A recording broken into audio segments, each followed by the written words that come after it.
Hi everyone. Today I wanted to talk about what are some of the best courses to study in Australia, especially if you're looking to get permanent residency in the long run.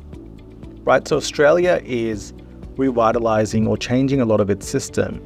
So it's important to understand what skills are in demand in Australia.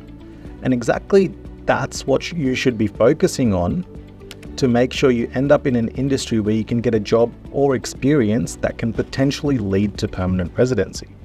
Now, I've got some occupations here on my screen, which will be available to you. We'll put a link in the description. But the main ones that you want to cover are related to, for example, teaching, a lot of trades. So that can be like carpentry, plumbing, electrician. Some of these will require licensing. Now, the other ones are generic, sometimes accountant, but it can be difficult to get an invitation because the competition is high. So I like to work backwards in terms of strategy. Where is the least competition? And that's what you should focus on in studying.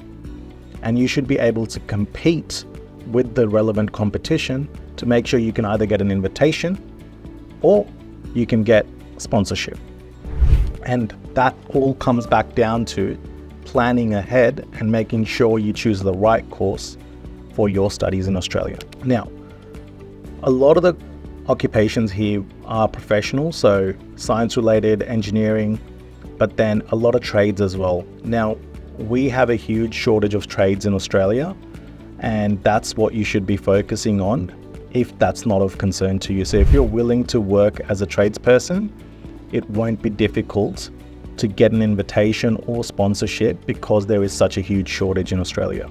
Now, nursing is another one. There's a huge shortage of nurses in Australia. And if you are able to enroll in a nursing course, you require a high level of English. And based on that, you should pretty much in 5 years be able to transition to permanent residency because the competition is not as high and the points that you get invited for are low. Now, this applies to both the federal invitation and also the state invitation program. There's also IT-related occupations on this. So the IT-related occupations have a higher competition based on what we've experienced.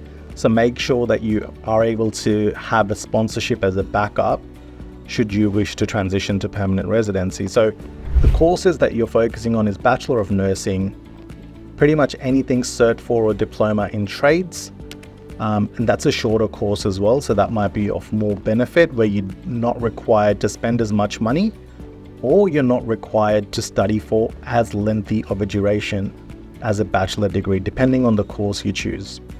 Now, there's master courses as well if you're coming to Australia to do a post-graduation program, and that will depend on what your experience is, and you should choose the right course for you that will end up leading you to the pathway that you want. Now, a lot of people end up studying generic courses overseas. That might be like a Bachelor of Commerce or a Bachelor of Arts, and that's really hard to transition to an occupation which will lead to permanent residency. Not that it's not possible, it's just more difficult. So we want to make sure that if you're planning to get permanent residency, make sure you do it in the right way and choose the course that will align with the government's wants and needs in terms of skilled workers. Now, for example, you've got diesel mechanics, horse trainers, chefs, tennis coach, footballer, cabinet maker. All of these occupations are actually on the list. So it's important to go through this list and specifically focus on the medium to long-term list because that's what they've assessed as being, I guess, more achievable for the long-term strategy for what Australia requires. Right, so make sure you work backwards from the occupation, choose the relevant course, and then make sure you work and study in that because that's what will help you try and get permanent residency.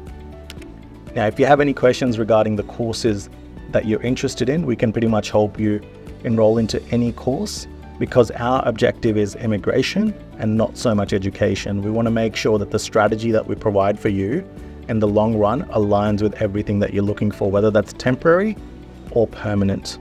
Now, some people might just be looking to come to Australia for studying And if that's the case, then you should focus on the type of education you want and the location of the education for your own experience. So you can reach out to us at Migration Centre of Australia, and if you have any questions, you can comment below.